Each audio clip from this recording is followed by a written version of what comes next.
दोस्तों अस्सलाम वालेकुम वरहमतुल्लाहि वबरकातुहू। मैं उम्मीद करता हूँ आप लोग खैरियत से होंगे। अल्हम्दुलिल्लाह मुहर्रम के दिन चल रहे हैं, मुहर्रम का महीना चल रहा है और इंतहाई अक़ीदत और एहतराम के दिन हैं ये। इन दिनों में ना ज़्यादा हंसना चाहिए और न बल्कि कोशिश करनी चाहिए अदब एहतराम की आप जो है ना मिराज पे पहुँचें।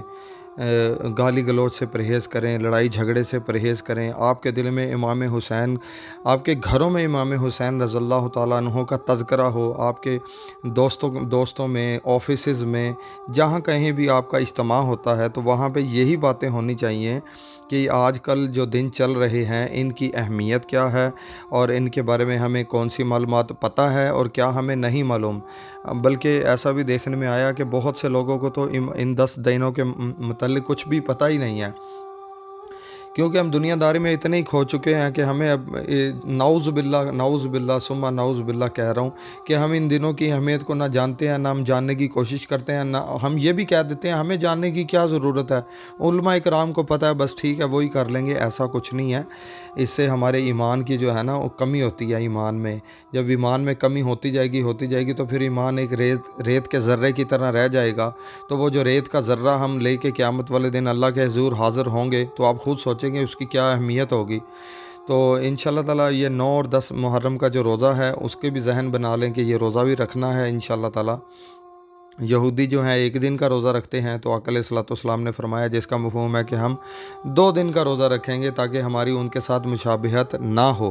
तो अभी आप ये जानना चाहते हैं कि यज़ीद की जो मौत है वो कैसे हुई है। इसमें कोई शक नहीं है कि यज़ीद ने इमाम हुसैन रज़ियल्लाहु ताला अन्हो पर और उनके ख़ानदान और कबीले पर जो जुल्म और सितम ढाए हैं इसकी रहती दुनिया तक मिसाल नहीं मिलेगी।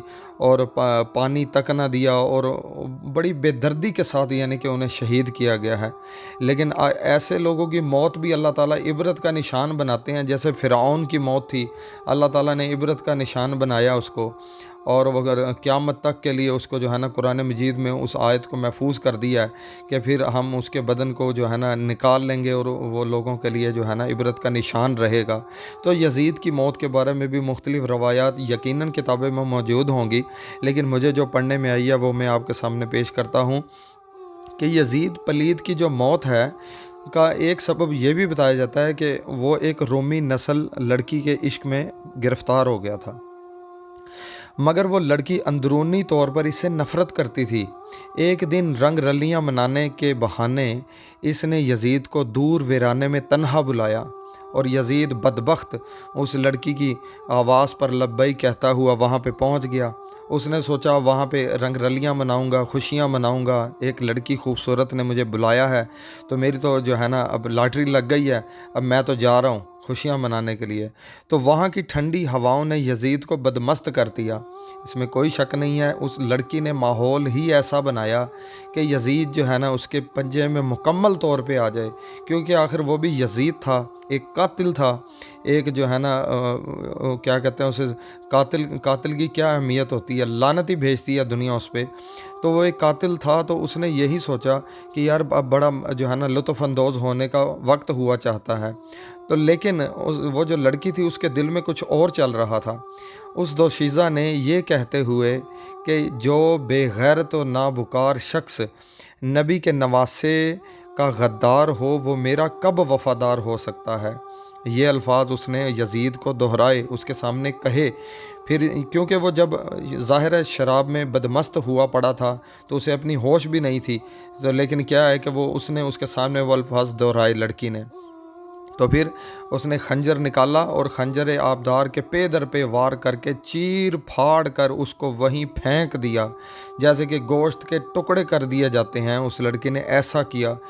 मैं सलाम पेश करता हूँ उस लड़की को कि जिसने यज़ीद को इस तरीके से जो है ना, इससे भी बेदर्दी के साथ उसका जो है ना कत्ल होना चाहिए था, लेकिन फिर भी जो एक खातून होती है, देखो इसमें यह भी बात देखने में आई है कि वो लड़कियां मासूम होती हैं, लड़कियां नरम दिल होती हैं, औरत जो ज़ात होती है नरम दिल होती है।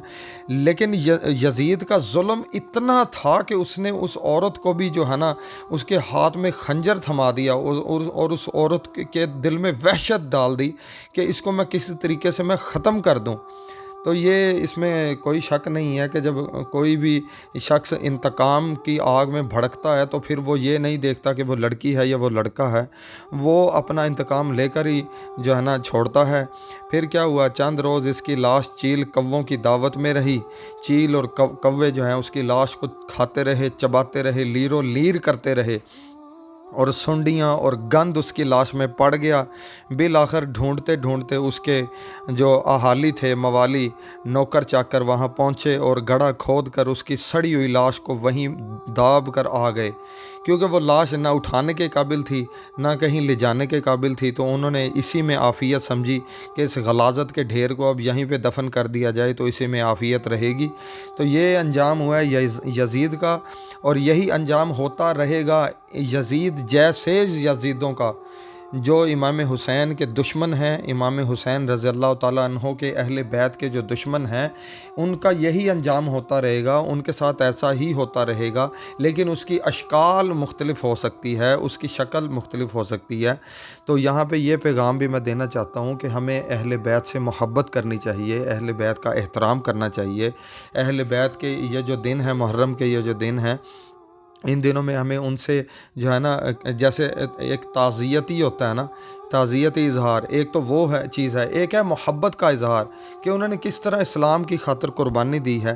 تو اللہ تعالیٰ جو میں نے کہا ہے، اللہ تعالیٰ مجھے عمل کرنے کی توفیق عطا فرمائے۔ اس میں کچھ غلطی کمی بیشی ہوئی ہے، اللہ تعالیٰ میری معاف فرمائے، اور اللہ تعالیٰ ہمیں امام حسین رضی اللہ تعالیٰ عنہ کے غلاموں میں شامل فرمائے۔ آمین۔ السلام علیکم ورحمۃ اللہ وبرکاتہ۔